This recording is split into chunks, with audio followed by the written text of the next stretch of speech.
Hear ye, hear ye, calling all castle designers. I think that includes you. Are you ready to design your very own quadrilateral castle?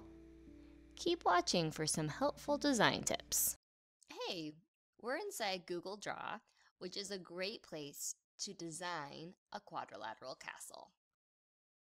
Up in the title bar, go ahead and give your castle a name. I'm going to call mine Mrs. Pitts's Quadrilateral Castle. And then if you're looking for shapes, which you will be, you're going to go to the spot that says shape. And you'll see that there are a ton of shapes. Guess what? There are some shapes here that are polygons, and there are some shapes here that are not polygons. So obviously you're not going to be able to use this oval because its sides aren't straight. You certainly won't be able to use this arc because it's open. So you're going to be wanting to look for polygons. And remember, this is a quadrilateral castle. So you're going to be looking for not only shapes that are polygons, but a special kind of polygon called a quadrilateral. So you're going to be looking for the shapes that have 4 straight sides and 4 angles. When you hover over a shape, it will tell you its name. So it'll say that's a rectangle. Let's see what else. Oh, it's going to tell us this is a parallelogram. These are kind of ones we won't be using because these are not quadrilaterals. That is a trapezoid, but they're calling it a diagonal stripe. So be sure that you know what you're doing before you choose a shape. This is a trapezoid, it's telling us that. So you'll kind of hover over them to kind of see the name, but don't worry so much about what the name is. Worry more about what you know about the attributes of the shape when you are choosing the shape you want to make the effect you'd like for your castle. Okay, this should be fun. Let's get started.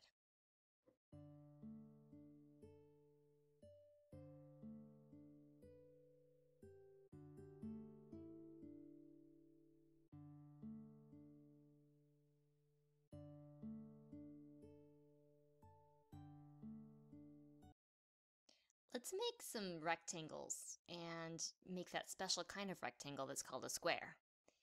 So first I'll go to my shapes and I'll hover over that, and then I'll go to shapes and I'll choose the shape that says rectangle. Now remember, to make a rectangle, we need to make sure that our shape has 2 sets of parallel sides and 4 right angles. So making a rectangle is really as easy as just choosing the rectangle tool and making one. However, if I want to make a square, you may have noticed that there is no shapes on here that say square. And the reason for that is that, remember, a square is really a special kind of rectangle. So all we need to do is choose a rectangle and turn that rectangle into a square. So to do that, remember, the thing that makes a square special, a special kind of rectangle, is that all its sides are the same length. And we can't actually measure the lengths of the side using Google Draw, but there are these checkerboard, kind of a checkerboard pattern here, that you can count in order to figure out if your sides are about the same length. So I'm going to go ahead and kind of eyeball a square, and then I'll go ahead and count my sides to make sure I got it right.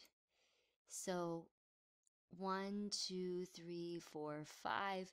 I know that this square is 5 little checker squares down, so that the other ones must be 5 across and 5 tall as well. They all have to be 5. 1, 2, 3, 4, 5. Yep. 1, 2, 3, 4, 5. That's 5. 1, 2, 3, 4, 5. So this is a square. All its sides are the same length. It's that special kind of rectangle that is a square because it has sides that are all the same length. So that's how you can go ahead and make a square using Google Draw.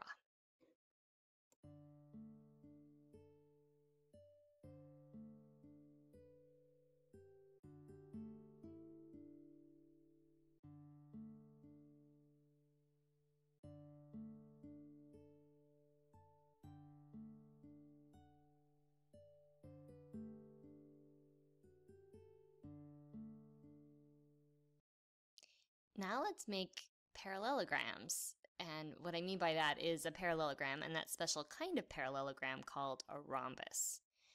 So to begin, we'll go to the shape spot and we'll hover until we see the shape that says parallelogram, and I'll go ahead and click on that. Remember, for a shape to be a parallelogram, it needs two pairs of parallel lines, which this does, and it needs opposite angles that are equal.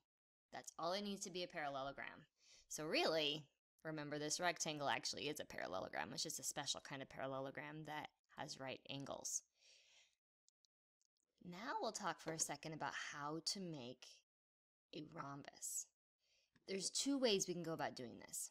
We could go click on the parallelogram, and this is kind of an eyeballing it situation because it's a lot harder to figure out the length of the sides on here. So I'm kind of guessing. I can see, I'm going to line this up really good right here. 1, 2, 3, 4. So now that bottom part is 5. And now I have to kind of guess at the length of this one, of the height. That's a little trickier. I'm going to guess those are all about the same size. They look about the same size. It's about 1, 2, 3, 4, 5, but it's hard to measure a diagonal line. So that's kind of a guesstimate. Another way I could go about doing it is I could choose the shape that says diamond. A diamond is a rhombus. Because remember, a rhombus is a shape that has all the sides the same length. It has opposite angles that are equal, and it also has two sets of parallel lines. So this is a rhombus, and you'll see that. It looks like a diamond here, right? But if I turn it, it actually becomes a rhombus. Now, a diamond could also be a square if all the angles are right.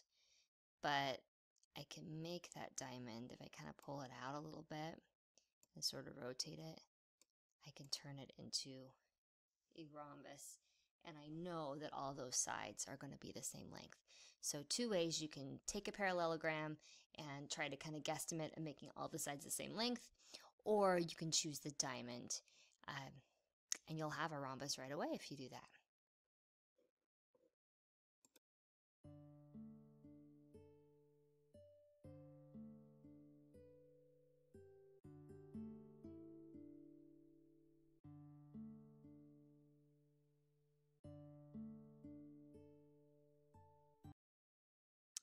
I'm going to show you how to make a kite. So let's clean up our workspace just a touch, get this parallelogram and this rhombus kind of up.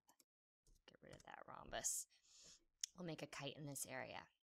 Now you might be thinking, oh, we can just grab a diamond, right? There's a kite. Wrong. It's not a kite. Remember, a kite, the definition of a kite is that it has one pair of opposite angles that are equal. Okay? This diamond has two pairs of opposite angles that are equal or congruent. So this is not a kite. Also, a kite has adjacent sides that are equal, and this one does. That does. But to be a true kite, it can have just one pair of opposite equal angles. So, a diamond is not going to work for this purpose. Making a kite is a little bit on the tricky side. Here's how I'm going to show you how to do it. You're going to need to make two triangles. There's one triangle. Go ahead and find that triangle piece again. Here's another triangle. And I'm going to go ahead and put them together. Now, I'm going to press the Control key on a Chromebook. I'm going to press the Command key on an Apple computer. So I'm using a Microsoft computer, so I'm going to press Control, and I'm going to click on both triangles, so both are highlighted at the same time. Then I'm going to go to Arrange, and click on Group. And now it's put together. But maybe you're thinking, I do not want that middle line in the middle of my kite. Not to worry. You can now go to Format, Borders and Lines, go to Border Color and click on Transparent. And now you do not have that line in the middle. Maybe now you're like, but I want there to be a black outline on the outside of my kite. Maybe that doesn't matter to you, but maybe it does. And if it does, that's as simple as going over to Line, choosing the line, and outlining your kite. So there's one. It's going to make it easy with these nice little dots. There's 2. There's 3. There's 4. Go back to my arrow to get that back, and now I've outlined my kite. So you can see that this kite has opposite angles that are equal, adjacent sides that are equal, but only one pair of opposite angles that are equal. That's the important part that makes it different than a diamond.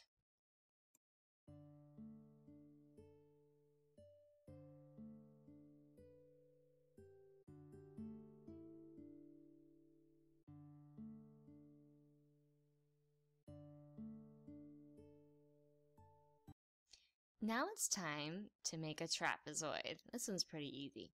Let's go to Shape, and you'll see when you hover over it, there's a nice trapezoid here.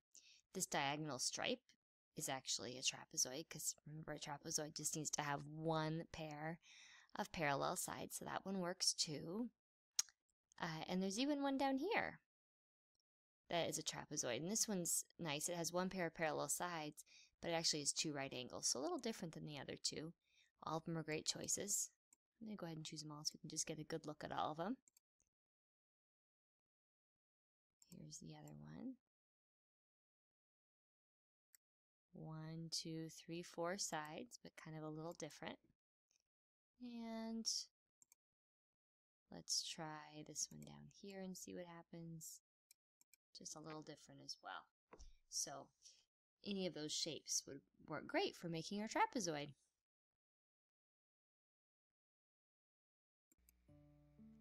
Okay, like any good architect, you need to follow directions.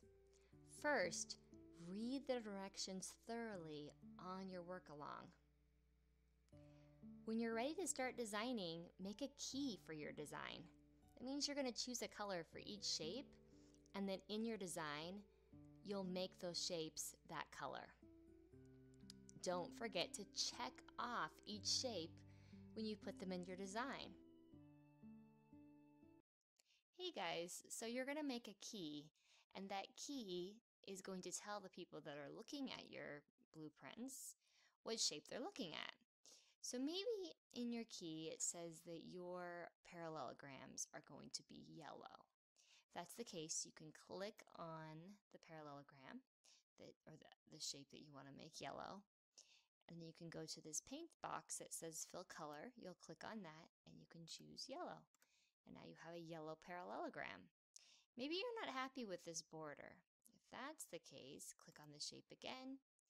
You can change the weight of the border. You can make it bigger